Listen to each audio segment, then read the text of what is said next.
Billy, project manager at a small but very solid tech company. Let's call it Innovatech, not a flashy startup with beanbags and kombucha on tap. Just a quiet, profitable business that designed custom software solutions for industrial clients. Think logistics, manufacturing, stuff that actually makes the world turn. The team was small, maybe 20 people total. Most of us had been there for years. The atmosphere was perfect. No drama, no corporate nonsense. You were judged by one thing: the quality of your work. If you delivered, you were respected. Simple as that. My right-hand man was Dave. Dave was our lead engineer, a guy in his late 40s or early 50s. One of those geniuses who could look at a million lines of broken code and find the one misplaced semicolon in 5 minutes. He'd been with the company since it started. He basically built the whole technical foundation. Dave was old school in the best way. Told bad jokes, brought in donuts on Fridays, and treated everyone with the same level of respect, from the intern to the owner. He was the heart of the office. We had a great rhythm. A client comes in with a problem, we design a solution, and our team builds it. We hit our deadlines, we stayed under budget, and our clients loved us. We were making good money, life was stable. Then, sometime last year, the original owner decided to retire. He sold his majority stake to an investment group. The investors told us not to worry. They said they loved our business model and wanted to help us scale up. First step in their plan: hire a new modern CEO to take us to the next level. That's when she arrived. Her name was Alma. She walked in on a Monday morning, probably in her mid-30s. Had that specific look of someone who spends more time curating their LinkedIn profile than actually working.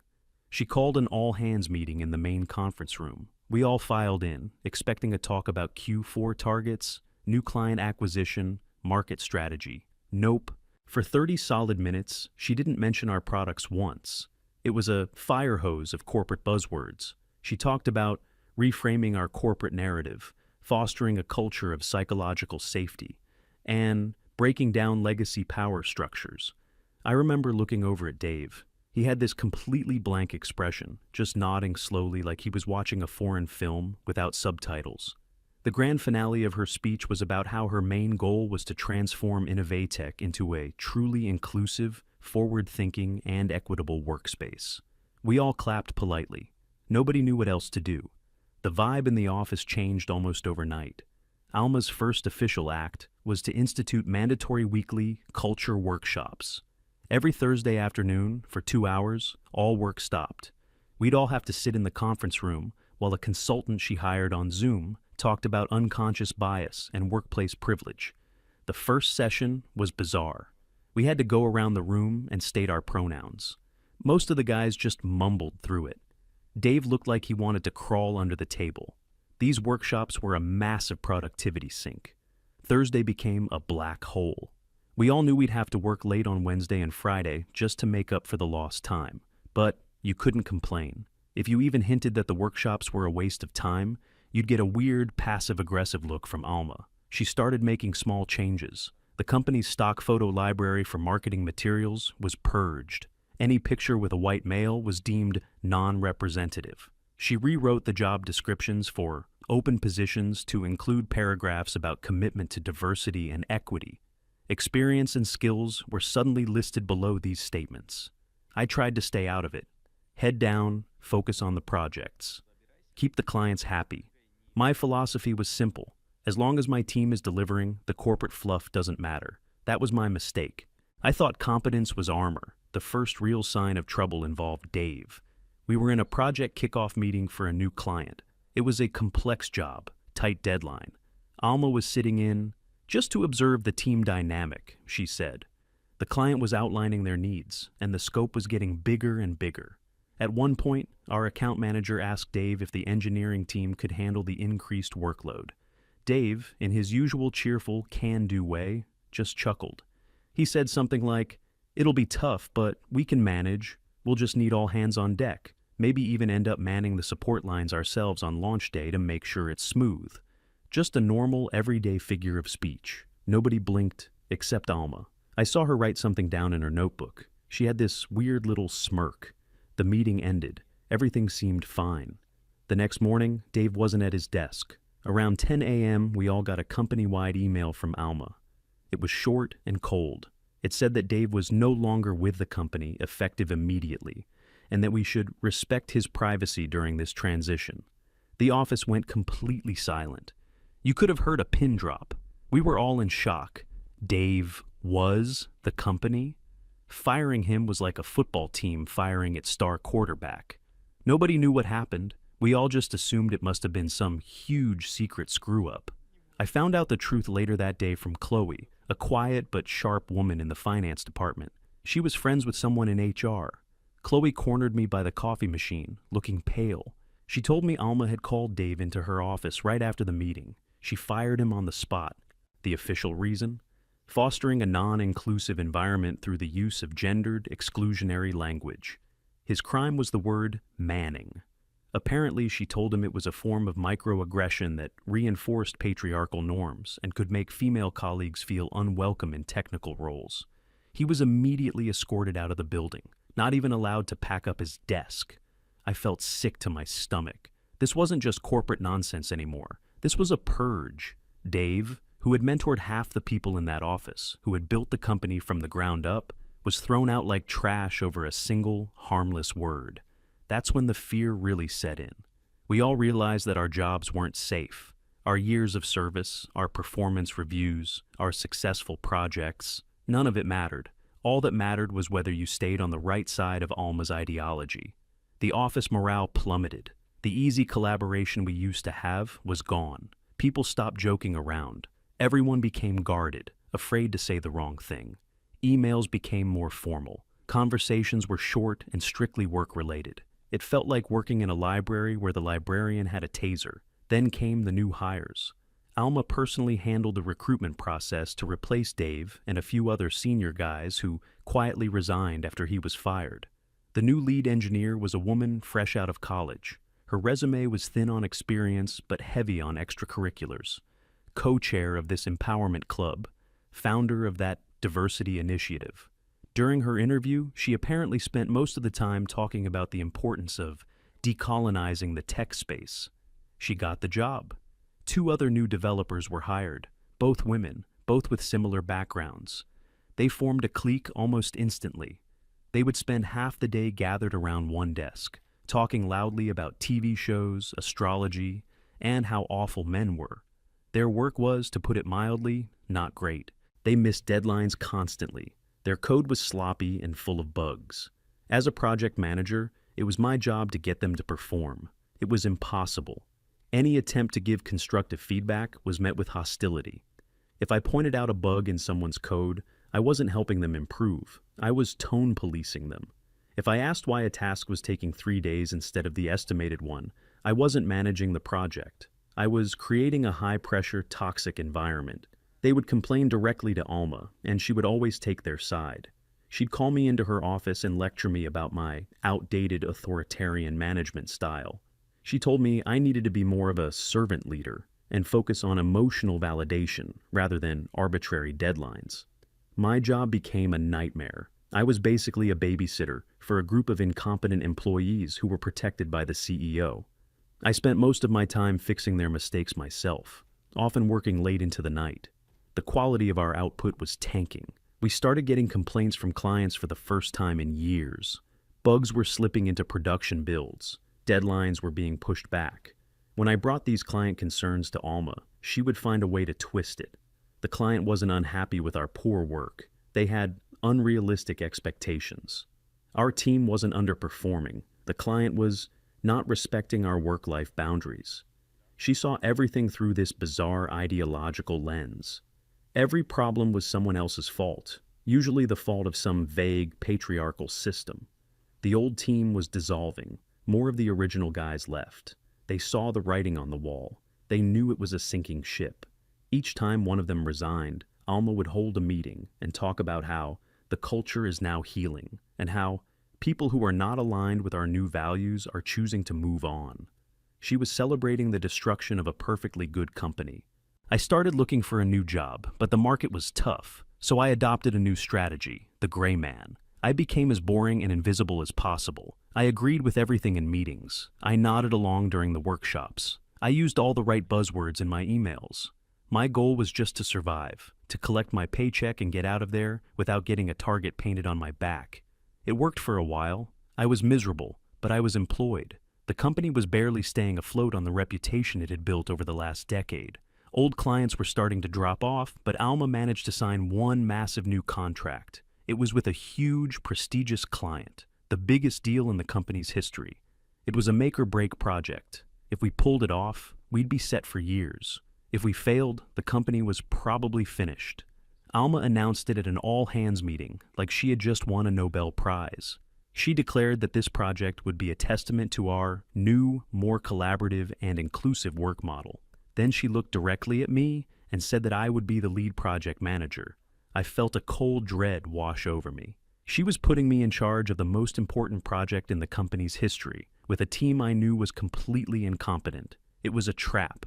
If the project succeeded, she would take all the credit for her brilliant leadership. If it failed, I would be the scapegoat. The remnant of the old toxic culture, who couldn't adapt and sabotage the company's future. I had no choice but to accept. The project started, and it was a catastrophe from day one. The new engineering team didn't even seem to understand the client's basic requirements. They argued about the color of the UI instead of building the core functionality. They spent a week debating the emotional impact of a button's design. I was working 14-hour days, trying to steer the ship away from the iceberg. I rewrote their technical specs at night. I debugged their code on the weekends. I was doing the work of 3 people, just to keep us from immediately defaulting on the contract. The new hires resented my efforts. They saw my intervention not as a desperate attempt to save the project, but as a personal attack. I was micromanaging. I was stifling their creativity. One of them, the new lead engineer, told me my male ego couldn't handle seeing women in charge of technical decisions. I was losing my mind. I tried to raise the alarm with Alma. I showed her the project plan, the missed milestones, the bug reports. I laid out the facts, clear as day. We were on a direct path to failure. She looked at the documents, then looked at me with a condescending smile. She told me that I was focusing too much on rigid metrics and not enough on team harmony. She explained that my fixation on problems was creating a negative energy that was hindering the team's organic creative process. I realized then that I was talking to a brick wall that quoted corporate wellness blogs. There was no getting through to her. She was in a reality of her own making. The breaking point came about 2 months into the project. We had a major deadline for a beta delivery to the client. The night before, I stayed up until 3 a.m., piecing together the broken parts of the code just to have something, anything, to show them. It was a mess, but it was functional. Barely. The next morning, I came into the office, exhausted. The lead engineer walked up to my desk. She was furious. She accused me of going behind her back and changing her code without permission. I tried to explain that her code didn't work and that I had to fix it or we would have nothing to deliver.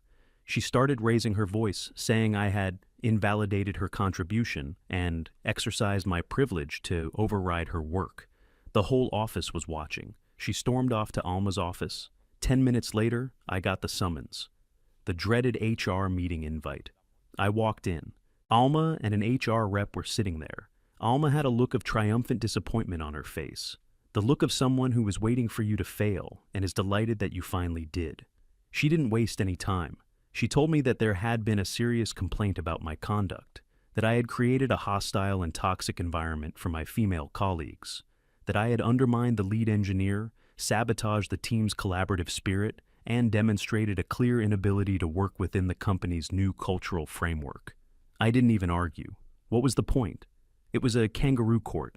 The verdict was decided before I even walked in the room. I just sat there, numb. She told me they were terminating my employment, effective immediately. As I was being walked out, I passed by the new team. They were all huddled together, looking at me. Not with sympathy, but with smug satisfaction. I was the last of the old guard, the final pillar of the old, toxic Innovatech. And now I was gone. They had won. The asylum was officially being run by the inmates. I walked out of that building and didn't look back. Being escorted out by HR felt surreal. One minute you're a senior manager, the next you're a security risk who can't be trusted to get his own coat. It was humiliating, but mostly I just felt a strange sense of relief. The weight was gone. The daily dread of walking into that office, of navigating the ideological minefield, of babysitting incompetent activists, it was over. I went home, slept for 12 hours straight. The next few weeks were a blur of updating my resume and applying for jobs. I kept in touch with Chloe, the woman from the finance department. She was one of the few sane people left at Innovatech, and she was my inside source. We'd grab coffee every week or so. She'd give me the latest updates from the sinking ship. With me gone, Alma had promoted the new lead engineer to be the official head of the big project. According to Chloe, the project immediately went from a slow-motion train wreck to a full-blown dumpster fire. Without me there to work all night fixing their mistakes, the whole thing fell apart. The client started getting daily builds that were completely broken. Features that worked one day would disappear the next. The new team's response was to blame the client. Chloe overheard a conference call where the lead engineer told the client's technical lead that he needed to check his privilege when he pointed out a critical bug in the database. The client was a massive old-fashioned manufacturing company. You can imagine how well that went down. They started documenting everything, every missed deadline, every bug, every unprofessional email. Alma, of course, was completely oblivious. She was too busy with her vanity projects. She spent a fortune redesigning the company website to feature smiling stock photos of diverse women in tech. She instituted Mental Health Fridays, where the team was encouraged to log off at noon to recharge, even as the most important project in the company's history was burning to the ground. She was posting on LinkedIn every day about how proud she was of the vibrant, female-led culture she was building. It was pure delusion. Chloe told me the atmosphere in the office was getting desperate. The few remaining competent people were either actively looking for other jobs or had just completely checked out. They would do the bare minimum required to not get fired, waiting for the inevitable end. The new hires, meanwhile, were thriving. For them, this was paradise. A job with no accountability. They could do terrible work, treat clients and colleagues with contempt, and face no consequences. In fact, they were rewarded for it. They were the perfect employees for Alma's new Innovatech. About a month after I was fired, I got a call from an unknown number. It was the project manager from the client side of the big project. The guy who was on the receiving end of all the chaos. He was very professional. He said he was sorry to hear I was no longer with the company and that things had deteriorated significantly since my departure. He asked if I'd be willing to talk, off the record. We met for a beer. He basically wanted to know what the hell had happened to the company. He said they had worked with Innovatech for years on smaller projects and had always been impressed with our professionalism and technical skill. Now, he said, it was like dealing with a completely different company, a company run by petulant children. I told him the whole story. The new CEO, the culture workshops, the firing of Dave, the new hires, everything. He just listened, shaking his head in disbelief. When I was done, he told me they were pulling the plug. They were preparing to formally terminate the contract for breach of terms and were bringing in their legal team to try and claw back their initial investment. He said his company had lost months of time and millions of dollars because of this fiasco. He also said something that stuck with me. He said, "We hired you guys to build software, not to be a social experiment." A week later, Chloe called me. She sounded frantic. The hammer had dropped. The client had sent a formal notice of termination. The lawyers were involved. The news ripped through the company. Alma called an emergency all-hands meeting. According to Chloe, it was a masterclass in deflection and blame shifting. Alma stood in front of the entire company and announced that they had made the difficult but necessary decision to part ways with the client. She claimed the client was a bad partner with a toxic culture that did not align with our company's values. She tried to spin the colossal failure as a noble act of standing up for their principles. Nobody was buying it. The money from that contract was the only thing keeping the lights on. Everyone knew it. The layoffs started the next day. It was a bloodbath. Most of the remaining old guard was let go. The support staff, the finance people. Chloe lost her job. But the new hires, Alma's chosen ones, they were all safe. She kept her clique of incompetent ideologues while firing the people who actually kept the business running. The company was now a ghost ship, crewed by a handful of people who couldn't code their way out of a paper bag, led by a captain who thought the iceberg was the one at fault.